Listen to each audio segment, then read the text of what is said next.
નમસ્કાર મિત્રો, ગઈકાલે આપણે જે વાસળીનું ડિસબર્ડિંગ કર્યું હતું એનું આજે 24 કલાક પછી પટ્ટી ખોલીશું. મિત્રો, પટ્ટી 24 થી 48 કલાક સુધી રાખવાની હોય છે. એ ડિપેન્ડ કરે છે કે જે બર્ડ્સ ઉગ્યા હોય એ કેટલા સોફ્ટ છે કે કઠણ છે એના ઉપર. આના બર્ડ્સ એટલા બધા કઠણ નહોતા, સોફ્ટ હતા, તો અમે 24 કલાક પછી પટ્ટી ખોલી છે. આજે હું તમને બતાવીશ કે પટ્ટી ખોલ્યા પછી શું કેર કરવાની હોય છે એ વિશે. તો મિત્રો, તમે જોઈ શકો છો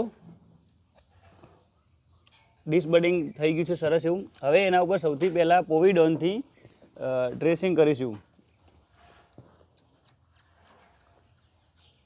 પોવીડોનથી સફાઈ કરવાની.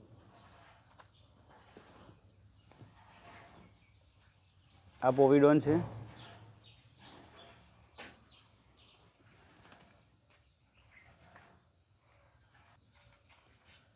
ત્યાર પછી એની ઉપર એક ટ્યુબ લગાવવાની હોય છે. અમે હિમેક્સ ટ્યુબ લગાવીએ છીએ.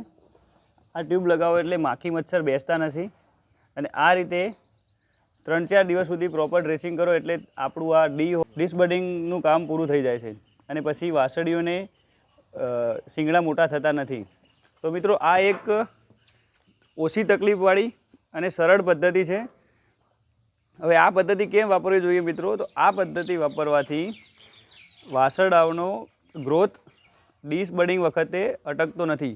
જૂની સિસ્ટમમાં થોડી પીડાદાયક હોય છે એટલે વાસરડું 1 મહિના સુધી સ્ટ્રેસમાં રહે છે અને એ 1 મહિના સુધી વાસરડાનો ગ્રોથ અટકે છે. આ સિસ્ટમમાં 2-4 દિવસમાં વાસરડું સ્ટ્રેસમાંથી બહાર આવી જાય છે અને સ્ટ્રેસનું લેવલ પણ બહુ ઓછું હોય છે, જેથી વાસરડાનો વિકાસ અટકતો નથી. તો મિત્રો, હવે હું તમને આ પદ્ધતિથી ડિસબર્ડિંગ કરેલાનું રિઝલ્ટ બતાવું છું. આ વાસળી જ્યારે 1 મહિનાની હતી ત્યારે અમે આનું ડિસબર્ડિંગ કર્યું હતું. હાલ આ વાસળી 16 મહિનાની છે, તો તમે જોઈ શકો છો હજુ સુધી કોઈ પણ પ્રકારનો કોઈ શિંગડાનો વિકાસ થયો નથી અને એકદમ પ્રોપર વ્યવસ્થિત ડિસબર્ડિંગ થયેલું છે. કશું કોઈ શિંગડા ઉગેલું નથી મિત્રો, તમે જોઈ શકો છો. આ એક બીજી વાસળી છે, આનું બી કરેલું છે. આ બધી વાસળીનું મિત્રો અમે આ રીતે જ કરેલું છે, પરંતુ મોટી વાસળી એટલે બતાવી કે તમને એક્ઝેક્ટ રિઝલ્ટનો આઈડિયા આવે.